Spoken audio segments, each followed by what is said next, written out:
Welcome, everyone. I'm here today with my good friend Neil Mufson, who's joining us from Portland, Maine. Neil is a former 30-year head of school at the country school in Easton, Maryland, and he's also with the education group, which specializes in head search and executive coaching. Neil, thank you so much for joining us. Glad to be with you, Jonathan. Yeah, so I wanted to talk a little bit about today, everyone in the independent school community in a leadership position, I would say, is challenged, is struggling with the COVID-19 environment. And as a long-serving former head of school, what advice would you share with heads in terms of how to get through the next 3 to 6 months of the academic year?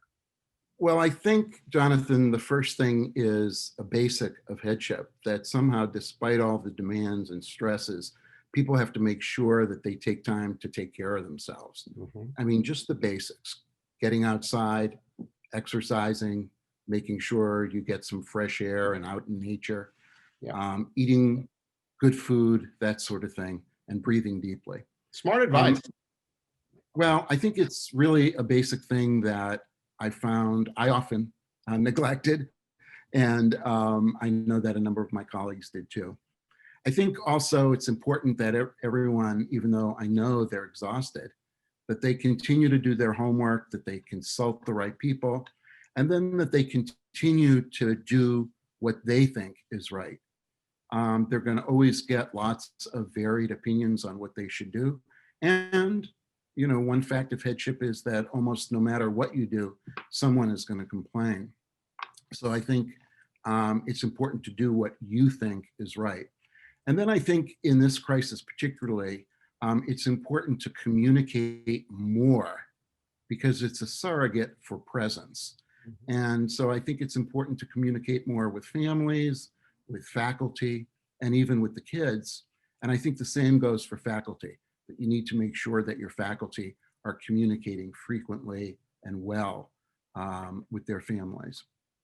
Another thing that I think is an important factor just in good leadership is always looking for the silver lining. Mhm. And then in this crisis particularly, look at that in kind of a systematic way and then try to capitalize on those silver linings. So for instance, many schools have experienced increased enrollment. And Right. so as you know from your field, there's so much that we can do to increase retention of those students who have come to us as COVID refugees, really. Right. I think it's important to do something special this year for your faculty to show your appreciation. And then, as hard as it is, to project positivity and optimism.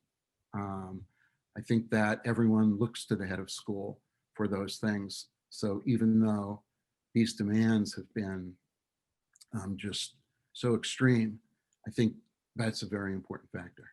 Excellent, excellent ideas. So think a little broader here. You know, we have heads, we have these leadership teams. If you had 3 specific overall tips beyond those great ones you gave, what would those be? What does a head in a leadership team really need to be thinking about, focusing on in the present right now? Well, I think generative thinking around some of the issues that NAIS recommends. So for instance, I think it's very important moving forward to make sure you take the time to discern what jobs our families want done by independent schools. And then I think as difficult as it is, we have to ask ourselves, how can we retool around those jobs? Yeah. It's a very different marketplace with a very different group of parent demands than even 5 years ago. So I think that's one thing, really focusing on jobs to be done. That doesn't mean that we can't have mission statements and principles, but we do have to be relevant to our market. I think another thing that I would say in this environment is to regularly question what we consider essential, indispensable, or sacred in our schools. And ask ourselves the question consistently, are those things really indispensable? Why are they sacred? Do they still have a place? in our school today. And then I guess if I had a third, what I would say is always make sure that you're telling people that they're doing a good job, that you notice them, that you notice their efforts, that you constantly express your appreciation in authentic and genuine ways. Because let's face it, everybody wants validation. And in many schools, without the validation of the head, faculty, staff feel less than positive about the environment. And there's always good things to say. And so I think just always making sure that you're giving people the validation that they need and deserve.